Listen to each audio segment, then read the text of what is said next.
오늘 본문을 보면 느헤미야라고 하는 인물이 나오는데 이 느헤미야의 이름이 뜻이 참 귀합니다.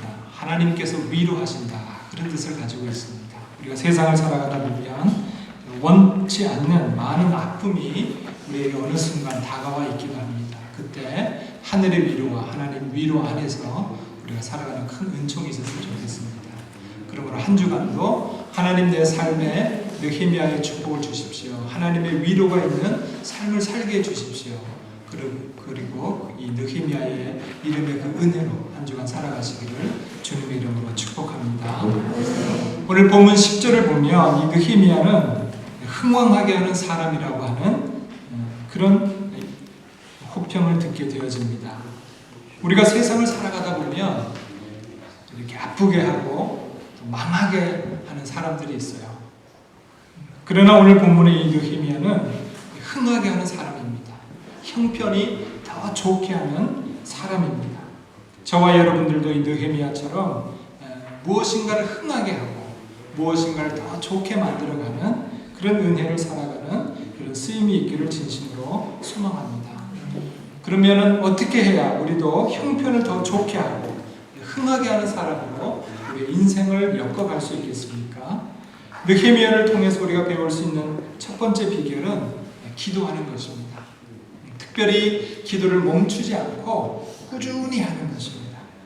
본문 1절을 보면 아닥사스다 왕 20년 니산월 그런 표현이 있습니다. 이것은 느헤미야 1장 1절에 기록된 기슬로월로부터 4개월이 지난 시점입니다. 말이 복잡하죠. 이게 유대 원령이라 어쨌든 4개월 동안 이 느헤미야가 멈추지 않고 계속 지금 전심전력으로 예루살렘의 아픈 소식을 듣고 난 이후에 눈물과 근식으로 간절함과 절실함으로 기도하고 있다고 하는 것입니다. 느헤미야가 기도할 때 하나님의 응답을 기다리며 꾸준하게 계속적으로 기도하였던 것입니다. 사실 무엇이든 이렇게 꾸준하게 한다는 게 사실 어려운 것 같아요. 저는 기타를 잘 못 칩니다. 왜냐하면 기타 치다가 조금 아프면 멈춰요. 그걸 견뎌야 되잖아요. 굳은 살이 되게 되고 몇 번 이렇게 지나가야 되는데 사람들이 중도에 포기하는 많은 이유 중에 한 가지는 꾸준함을 견디지 못하기 때문에 그렇습니다. 연습을 꾸준히 해야 하고 학업과 직업에 꾸준해야 하고 혹은 찬양을 꾸준히 하고 말씀을 꾸준히 읽어가며 봉사와 기도를 꾸준히 변함없이 한다고 하는 것은 사실 쉬운 일이 아닙니다. 그것을 꾸준히 해가기 위해서는 노력이 필요하죠. 때로는 자신과의 싸움이 있어야 하고 또 그것을 참아야 하고 기다려야 하고 인내해야 합니다. 그러므로 무엇인가 하나를 꾸준히 한다고 하는 것은 사실 쉬운 일은 아닙니다. 요한복음 8장 31절에 이런 말씀이 있습니다. 그러므로 예수께서 자기를 믿는 유대인들에게 이르시되 너희가 내 말에 거하면 참 내 제자가 되고 그런 말씀이 있습니다. 예수님의 참 제자가 되는 축복을 누리기 위해서 예수님은 말씀에 거하라 이렇게 말씀합니다. 그런데 여기 거한다고 하는 말이 독일어는 블라이벤으로 되어져 있는데 이것은 그냥 단순히 머물러 있는 것이 아니라 지속적으로 머물러 있는 것을 말합니다. 잠깐 머물러 있는 것이 아니라 계속하여 머물러 있는 것을 말합니다. 꾸준히 머물러 있는 것이죠. 보다 정밀하게 표현해 볼 때 너희가 내 말에 꾸준히 머물러 있으면 내 제자가 된다. 그 말씀입니다. 요한복음 15장 9절에 이런 말씀이 있습니다. 아버지께서 나를 사랑하신 것 같이 나도 너희를 사랑하였으니 내 사랑 안에 거하라. 그런 말씀이 있습니다. 여기 거하라 하는 말도 꾸준히 거하라는 의미를 가지고 있습니다. 영어 성경을 살펴보면 continue라고 하는 단어가 계속적으로 나오는 것을 발견하게 되어집니다. 사랑하는 성도 여러분, 우리가 말씀에 꾸준히 거하면 참 제자가 될 수 있습니다. 우리가 예수님의 사랑에 꾸준히 거할 수 있는 그 믿음을 지켜나갈 때 우리는 이 험악한 세상에서도 하늘에서 내리시는 평안을 유지하며 승리하는 기쁨을 맛보게 되는 것입니다. 그러므로 저와 여러분들이 말씀에 꾸준히 거하고 그리스도의 사랑 안에 꾸준히 머물러 있는 그런 축복이 반드시 있기를 소망합니다. 또한 오늘 본문의 느헤미야처럼 기도할 때 꾸준히 할 수 있는 인내가 있기를 바랍니다. 골로새서 4장 2절에 이런 말씀이 있습니다. 기도를 항상 힘쓰고 꾸준히 힘쓰라고 하는 것이죠. 기도에 감사함으로 깨어있으라. 로마서 12장 12절입니다. 소망 중에 즐거워하며 환난 중에 참으며 기도에 항상 꾸준히 힘써라. 그런 말씀이 있습니다. 로마서 12장 12절을 영문으로 보면 여기 꾸준히 끊임없이 기도하되 특별히 인스턴트로 기도하라 그런 표현이 나오는 것을 보게 되어집니다. 꾸준히 기도하되 거기에 인스턴트가 있어야 돼요. 즉석 그런 게 아니라 여기 제가 어떤 단어를 살펴봤더니 이렇게 절박하게 끈덕지게 그런 뜻입니다. 그러니까 인스턴트로 기도하라는 것은 정말 끈덕지게 기도하고 절박하게 기도해요. 그러니까 기도를 계속하되 몸이 건조하게 의미 없이 하는 게 아니라 그 속에 여전히 긴장감이 있는 거죠. 절박함이 있는 거죠. 끈덕짐이 있는 거죠. 잠시 기도하다가 포기하는 것이 아니라 끈질기게 달라붙는 기도를 하라고 하는 것입니다. 기도의 본드가 되어지고 기도의 접착제가 되라고 하는 말씀입니다.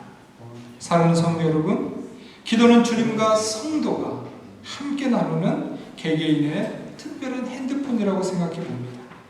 그러므로 시간을 정해놓고 꾸준히 기도하시면서 주님과 통화할 수 있는 은혜가 있길 바랍니다. 이제부터 기도의 접착체가 되리라. 기도와 나를 하나로 묶으리라.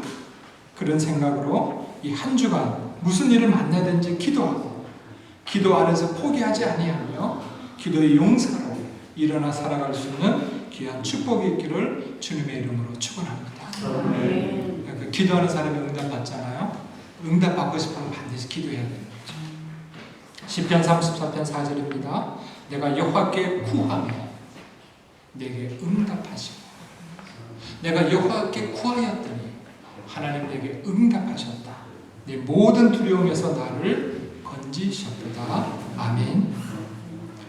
두 번째로 우리가 어떻게 하여야 무엇인가 형편을 더 좋게 만들어가고 또 흥왕케 하는 사람으로 쓰임받는 기쁨을 누릴 수 있습니까? 꾸준히 기도할 뿐만 아니라 계획하고 준비해야 된다고 하는 것을 알게 되었습니다. 느헤미야의 기도는 결코 헛되지 않았죠. 오늘 본문을 보면 느헤미야가 4개월 동안 꾸준히 기도했을 때 드디어 기회가 찾아왔습니다. 오늘 종으로 형통하여 이 사람 앞에서 은혜를 입게 하옵소서. 그 기도한 내용 그대로 왕의 은총을 입게 되어지고 예루살렘 성벽의 재건을 위해서 나아갈 수 있게 되어졌습니다. 그런데 본문 7절과 9절을 보면 느헤미야의 기도는 막연한 기도는 아니었습니다. 기도하면서 계획했습니다. 그리고 계획하면서 또 기도하는 모습을 우리에게 보여줍니다. 그러므로 왕이 그럼 너에게 무엇이 필요하냐라고 물었을 때 그가 즉시 정확한 답을 줄 수 있었던 것입니다. 본문 7절에서 9절은 이렇게 기록합니다.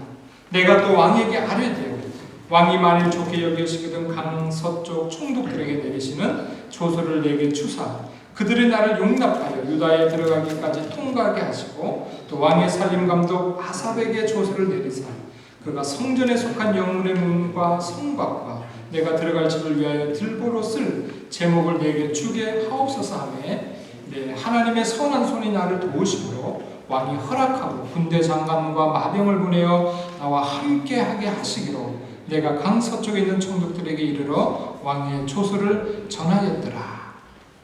느헤미야는 자신의 필요를 왕에게 즉각적으로 말할 만큼 상세하게 아뢰었던 그 내용만큼 그런 기도하면서 또한 구체적인 계획을 세워가고 있었던 것을 알 수 있습니다. 이처럼 저와 여러분들은 기도도 해야 하지만 계획도 세우고 준비도 하는 지혜가 필요한 것입니다. 계획의 중요성에 대해서 공조는 이렇게 말합니다. 일생의 계획은 어릴 때에 있고 1년의 계획은 봄에 있고 하루의 계획은 새벽녘에 있다.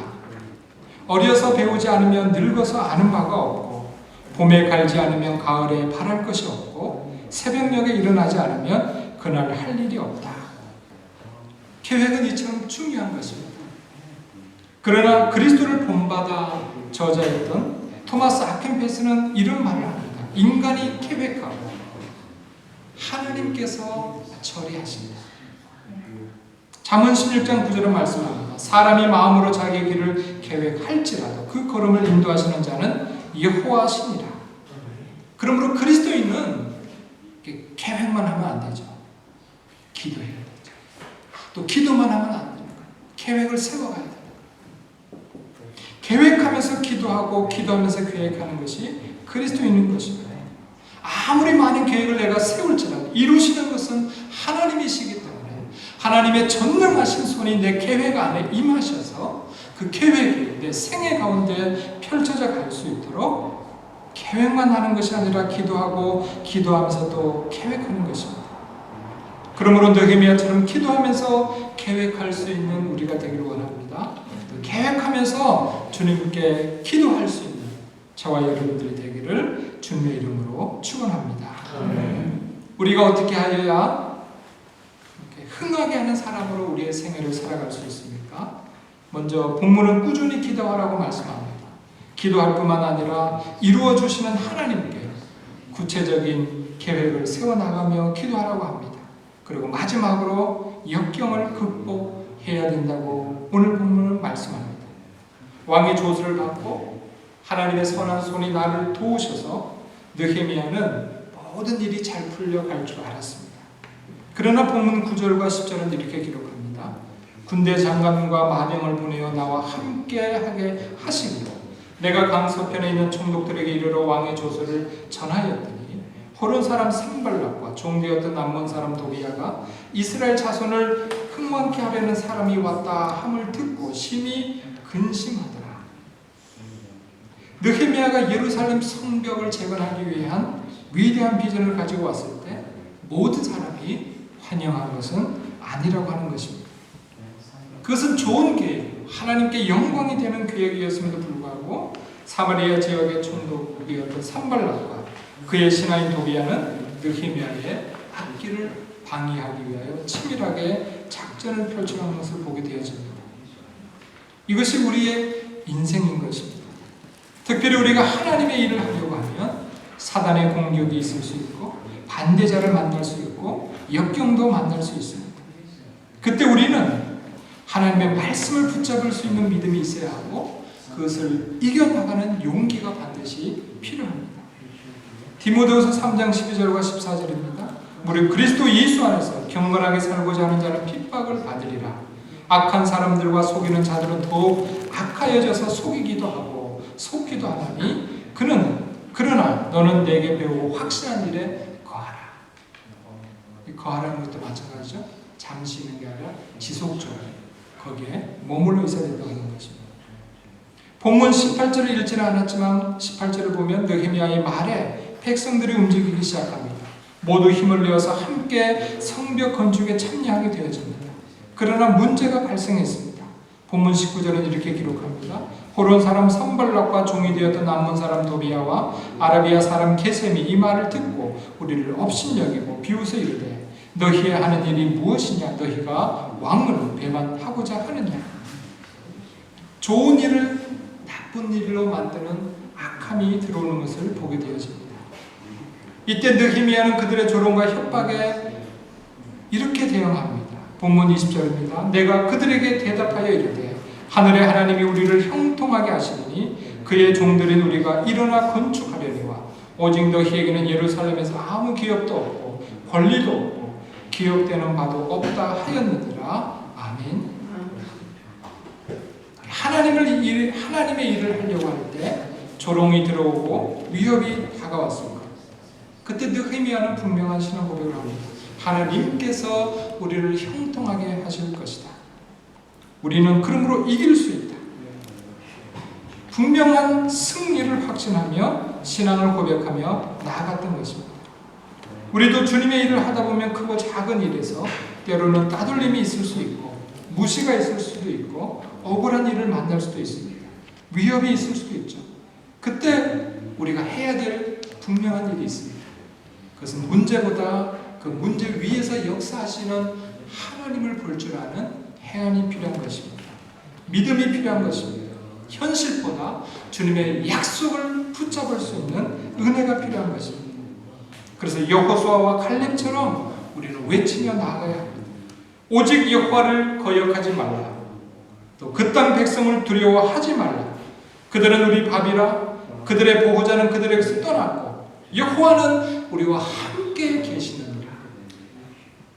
그들을 두려워하지 말라. 사랑하는 성도 여러분, 우리는 그저 세상이 말하는 착한 사람이 되기 위하여 여기에 온 것이 아닙니다. 그리고 착한 교인으로 만족해서도 안 됩니다. 우리는 때때로 이 느헤미야처럼 분명한 결단의 위치에 서게 되어집니다. 네가 하나님 편에 계속 있을 것이냐 라고 하는 그 질문을 우리에게 할 수 있는 것입니다. 그때 우리는 세상을 향하여 우리의 신앙을 분명하게 고백하고 그리스도의 사람으로서 하나님의 영광을 위하여 일어나는 의의 군사, 그리스도의 용사가 될 수 있어야 하는 것입니다. 루트는 보름서 국회에 소환되었을 때 생사의 갈림길에 서게 되어졌고 너의 입장을 분명히 밝혀라 하는 그 단위에 서게 되어졌습니다. 그때 루트는 이렇게 외쳤죠. 주님, 내가 여기 있습니다. 나를 도와주십시오. 그리고 담대히 나가서 진리를 선포하게 되어졌습니다. 오직 의인은 믿음으로 살리라. 이 진리를 선포하며 나아갔던 것입니다. 모세는 애굽의 왕 앞에 서야 했습니다. 지금도 그렇지만 절대 권력자 앞에 선다고 하는 것이 얼마나 위험한 일입니까? 그러나 모세는 하나님의 말씀을 전했죠. 이스라엘 백성을 해방하십시오. 그런 입을 열어 선포하였습니다. 엘리야는 갈멜산에 올라가서 기도의 제단을 쌓고 바알과 여호와 중에 누가 참신인가를 알아보니 목숨을 걸고 기도하는 일을 담당하였습니다. 에스더는 3일 금식하고 나서 죽으면 죽으리라 결단하고 왕 앞에 나가 이스라엘 민족을 구원하였습니다. 사랑하는 성도 여러분, 느헤미야처럼 우리도 하나님께서 주신 꿈과 비전을 향하여 나아갈 때 문제를 만날 것입니다. 그때 문제보다 크신 하나님을 분명하게 고백하며 나아갈 수 있는 은혜가 있어야 합니다. 그리고 그 믿음으로 그 역경을 뛰어넘어 하나님을 향하여 나아가야 하는 것입니다. 사실 어떤 장애물과 대적보다 정말 무서운 것이 무엇입니까? 우리가 불신앙의 세계로 빠져가는 거죠. 하나님을 더 이상 신뢰하지 못하고 하나님을 더 이상 의지하지 못하고 하나님께로부터 더 이상 위로를 받지 못하는 이 불신앙의 세계로 우리가 빠져가는 것입니다. 하나님을 더 이상 신뢰하지 못할 때 우리는 장애물 앞에 무릎을 꿇을 수밖에 없습니다. 그러므로 문제가 있을수록 우리에게 더 큰 신앙 고백이 필요하고 더 큰 은혜가 필요합니다. 그 문제를 디딤돌 삼아 더 크게 뻗어나가는 은혜가 있어야 합니다. 시편 46편 1절과 3절 말씀을 기억하시기 바랍니다. 하나님은 우리의 피난처시여 힘이시니 환난 중에 만난 큰 도움이시라. 그러므로 땅이 변하든지 산이 흔들려 바다 가운데 빠지든지 바닷물이 흉흉하고 뛰놀든지 그것이 넘침으로 산이 요동할지라도 우리는 두려워 아니하리로다. 이사야 41장 10절입니다. 두려워 말라 내가 너와 함께 하느니라.